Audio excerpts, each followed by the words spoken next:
Most of the organizational interventions, say in the 80s and the 90s, were change management Yeah. things. And then there was a shift to transformation Yeah. somewhere in there. Yeah. And I think I heard on one of your CDs, you said something like, you think the next movement is from transformational to integral. Yeah. Could you say more about that, how you Yeah. make the distinctions Yeah. and so forth? Yeah.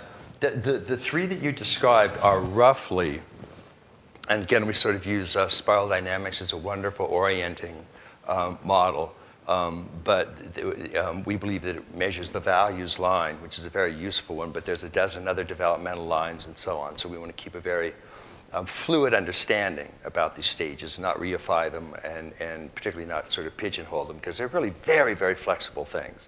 The stages in human development are much more, again, like waves of probability, and there's a lot of variation in them. But the three movements that you described generally are orange, green, and yellow. So the whole emphasis on organizational management change and all of that was results oriented, and it had excellence as its guideline. Transformation, when green came in, transformation, incidentally, is a favorite green term. Now, that doesn't mean that everybody that uses transformation is green. Some people that use it are unhealthy green.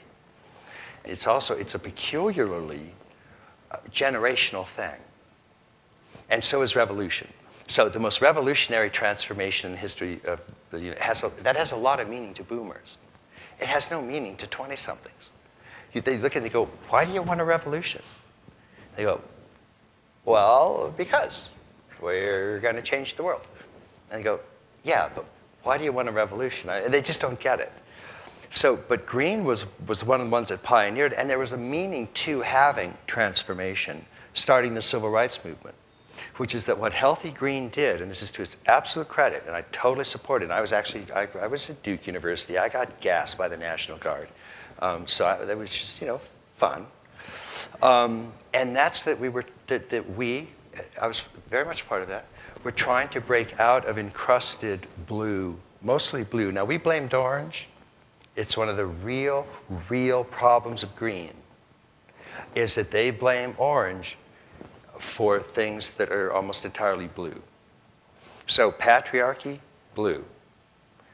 Starting to get rid of patriarchy, orange. Orange was the first to institute equal rights and women's movement. That's all orange. So there was a reason to have transformation when green came in, which is they're trying to transform some of these old gender biases and racial biases, sexual biases, and so on. And it was a very, very powerful movement. But it got really kind of bogged down into transformation we're still going to change the world. And basically it was, if everybody adopts green values, the world will be transformed. So that was a phase-specific thing that probably was useful in the 60s and 70s and so on. But is less useful right now, particularly because the way green defines transformation is, again, everybody accepts green values. Now, there was a time when that could help pull up the leading edge. Now it's pulling it down. So we have to be real careful about that. And I'm not saying transformation can't be used. I mean, it technically just means moving up a stage. But green won't let you transform into yellow. Green doesn't like yellow at all, as you might have found out in the workplace and sometimes in relationships. And it's a real issue. So then integral is an attempt to basically look at the best of both of those and not discard them. See, that's the problem. Anytime you get in a situation where you have a major movement that has a lot of adherents, and then you have another movement that has a lot of adherents, and one of them wants to say, this one is right and this one is wrong, you're in first tier. That there are extremely important truths in every movement that's been able to mobilize more than two human beings to believe in it. There is some sort of truth there. And it doesn't matter how wacky some of the stuff is, unless it's just a handful of people who are collectively hallucinating on a street drug or something. And it is true that there's no human stupidity that's not found its champion. But mostly movements have great grains of truth that have to be incorporated. All three of the things you mentioned have very important things that we have to deal with. How about transformation nested in integral thinking? How would that That's fine. snap in? That's fine. Yeah. The difficulty is that you have to be careful in terms of marketing and niche placing and brand name. Transformation has, we still use it. We still talk about integral transformative practice, but we're shying away from that term really for a whole lot of reasons and probably going to just integral practice. But you have to be really careful.